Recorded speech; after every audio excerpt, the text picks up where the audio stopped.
But what actually happens to our brains on smartphones? Here are the 3 things you should know.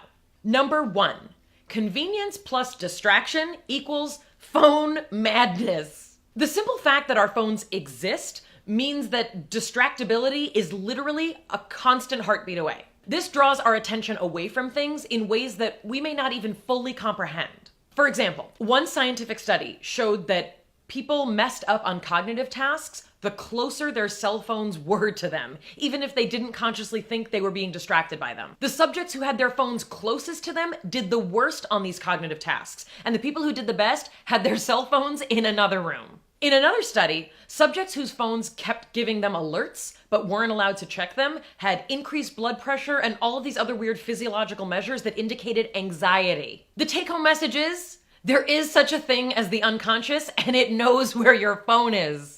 Number 2, cell phones aren't people. Are we sure about that? Kind of feels like they're people. They're not people. I have noticed that a lot of the time, my mind totally feels like it's elsewhere, even when I'm spending time with people that I love. A lot of the reason is that I'm constantly being pulled away to check messages and pictures and social media accounts of people that I'm not even in the same room with. I can see that many of my relationships have started to suffer because of my persistent obsession with looking at people and places and things on my phone that I can't even control.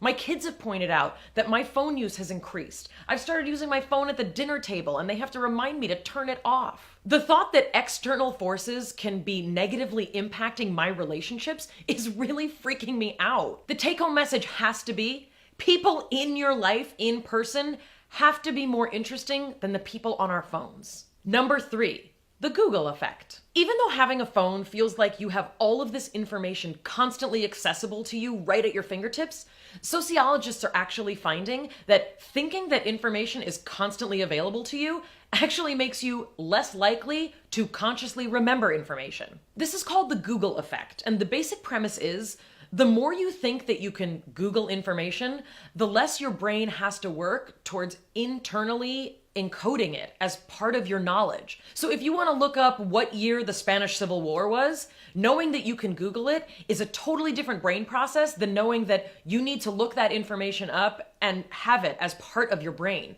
because you can't rely on the fact that it's always going to be Googleable. We're living in a generation of people who feel like they know more than any generation before, when in fact, we may actually be living in a generation where people know less than they ever did before. A great example of this is when I meet people who grew up in the age of cell phones and they can't navigate anywhere without their phone telling them where to go.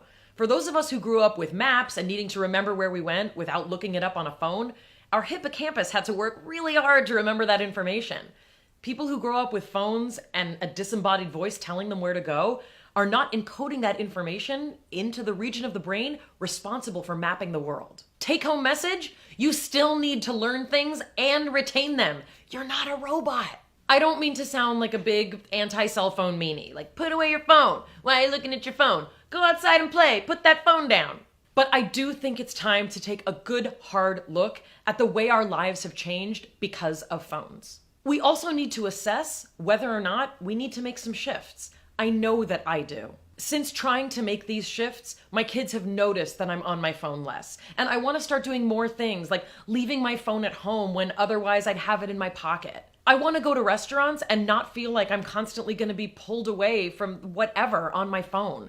I want to be present with the people that I am with and spend time with them in meaningful ways. I am not perfect at this, and it's going to be a struggle for all of us to try and maintain brain sanity in a world of phone insanity. I continue to love my phone for the places that it can take me, both literally and figuratively. But I also don't want to lose sight of where I came from and where it is that I want to go.